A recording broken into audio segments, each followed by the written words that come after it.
Good morning. Good morning, Roger. Good morning, Roger. How you doing today? Good. This is a nice little space you have out here. This raised bed is taking up a lot of usable space.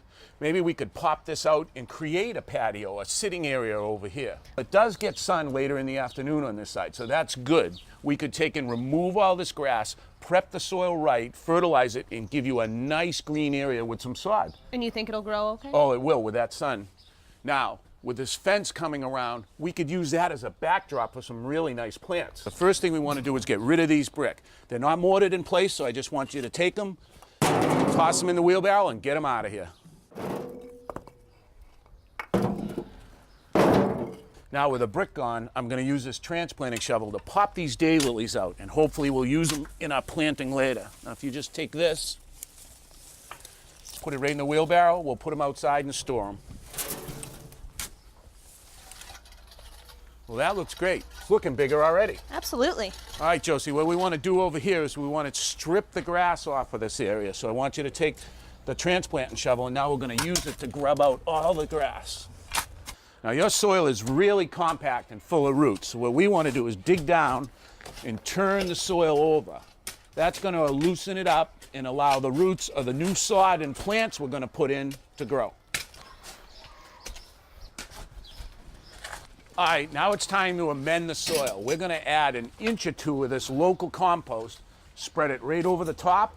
Now you can start tilling it right in, turn it right in with your shovels. All right. Now with that raised bed gone, we have a proper seating area where we could put a table and chairs. And to make that seating area, we're going to use this pea gravel. It's going to be a good surface, but in order to accommodate that surface, I had to dig down 2 or 3 inches deep.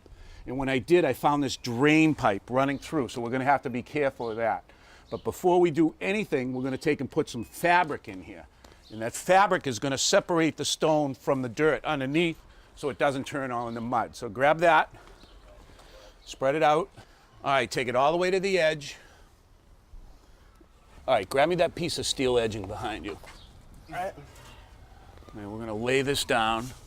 You can see I cut a notch in the steel edging so it'll fit right down over the pipe. So I'm just going to unfold the fabric and we'll set the steel edging down in place. How does it look down there? Good? Mm-hmm. And what is the steel edging going to do for us? It's going to keep all the stone on the patio where we want it. All right, now if you take one of those stakes and put it in this slot, drive it right down through, it'll hold the steel and fabric too. Good. All right, just dump that right in. Stay on the walk. Stay on the walk. There you go. All right, Josie, just spread it out. It's just 2 to 3 inches thick. He'll bring you some more, and then we'll spread the rest.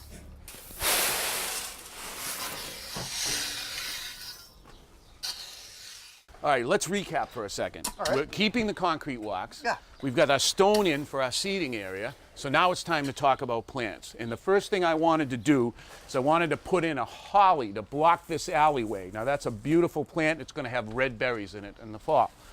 In front of it, I'm going to use this spirea called limelight.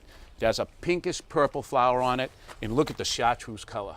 Now in the corner, we're tight, so I wanted to use a fastigiate plant. That's a plant that's going to grow upright, not wide, so I chose this skip laurel. Then we'll put another spirea underneath it. Over in the corner, we really wanted a specimen tree, so we chose this Japanese red maple. Now, isn't that going to get pretty big? It will, under perfect conditions, it could get 30 or 40 feet tall. But here in the corner of your little garden, it's not going to grow that fast. You may have to do a little bit of yearly pruning on it, but I think it's worth it to have a statement like this in the corner.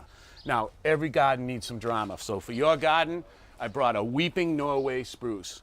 He still has the cones on it. Look at the new growth coming out, and look at the shape on that plant. How cool. I really like that. Well, let's get some plants in the ground. All right, take a whack the side of this first. All right, now I'm going to lift up on it. Take a hit down on the pot. Got it? Now you notice that the plant is slightly higher than the area around it. That's very important. We don't want to plant too low.